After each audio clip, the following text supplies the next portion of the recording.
সেরা রসিকতা প্রতিযোগিতা। এক ছিল মজার এক শহর, নাম তার হাসিগঞ্জ। সেখানে সবাই খুব ভালোবাসত রসিকতা করতে আর হাসি ভাগাভাগি করতে। হাসিগঞ্জের মানুষরা তাদের দুর্দান্ত রসবোধের জন্য বিখ্যাত ছিল, আর প্রতিটি সকাল শুরু হতো হেসে খেলে, কারণ সেই দিন থাকত শহরের সবচেয়ে জনপ্রিয় আয়োজন, দিনের সেরা রসিকতা প্রতিযোগিতা। হাসিগঞ্জের প্রতিটি শিশু অধীর আগ্রহে অপেক্ষা করত এই প্রতিযোগিতার জন্য।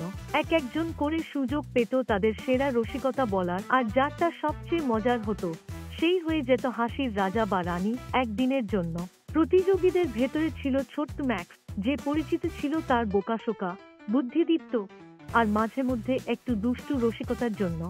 এক ঝকঝকে রৌদ্রোজ্জ্বল সকালে সবাই জড়ো হয়েছিল হাসি মঞ্চের সামনে। ম্যাক্স জানত জিততে হলে এবার তাকে নতুন আর খুবই মজার একটা রসিকতা বানাতে হবে। সে ভাবল, কিন্তু যত ভাবতে লাগলো ততই তার আইডিয়াগুলো মজার আর অদ্ভুত হয়ে উঠতে লাগলো। হঠাৎ করেই তার মাথায় বুদ্ধি খেলে গেল। সে খুশিতে লাফিয়ে উঠল মঞ্চে, কানে কানে হাসি, মুখে উচ্ছ্বাস, আর বলল, আজকের সবচেয়ে দুর্দান্ত রসিকতাটা আমার কাছে আছে। সবাই আগ্রহ ভরে সামনে ঝুঁকে পড়ল, শুনতে চাইল ম্যাক্সের নতুন রসিকতা। সে চোখ টিপে বলল, যদি কোনো ভালুকের দাঁত না থাকে তাহলে তাকে কি বলা হয়? জনতা একে অপরের দিকে তাকিয়ে অবাক হয়ে গেল। জানি না, কি বলা হয়? গামি বিয়ার, অর্থাৎ দাঁতহীন নরম টফি ভালুক, চিৎকার করে বলল ম্যাক্স। সাথে সাথে হাসির ঝড় বয়ে গেল। ছোট ছোট খিলখিল হাসি পরিণত হলো কিকলে, আর কিকল গড়িয়ে গেল পেটভরা হাসিতে। ম্যাক্স করে ফেলেছে, তার রসিকতা ছিল হিট, এবং সেই দিন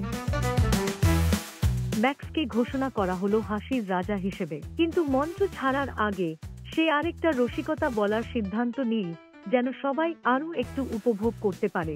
কমলা রঙের কি আছে আর যার শব্দ পাখির মতো শোনায়? সে জিজ্ঞেস করল, মুখ গম্ভীর রাখার চেষ্টা করে। সবাই থমকে গেল। কি? তারা চিৎকার করে বলল, গাজর। হেসে উঠল ম্যাক্স। সবাই হেসে কুটিপাটি হয়ে গেল। মেয়র ঘোষণা করলেন, ম্যাক্সের এই রসিকতাই হবে দিনের সেরা রসিকতা, আর পরের দিন সে সবার সঙ্গে রসিকতা বলার কৌশল শিখিয়ে দেবে। এভাবেই হাসিগঞ্জে প্রতিদিনই চলতে থাকল দিনের সেরা রসিকতা প্রতিযোগিতা, আর ম্যাক্স নিশ্চিত করত যেন শহরের প্রতিটি কোণায় হাসি আর আনন্দ ছড়িয়ে পড়ে। কারণ ম্যাক্স সব সময় বলতো, যেদিনে হাসি নেই সেদিনটাই আসলে নষ্ট।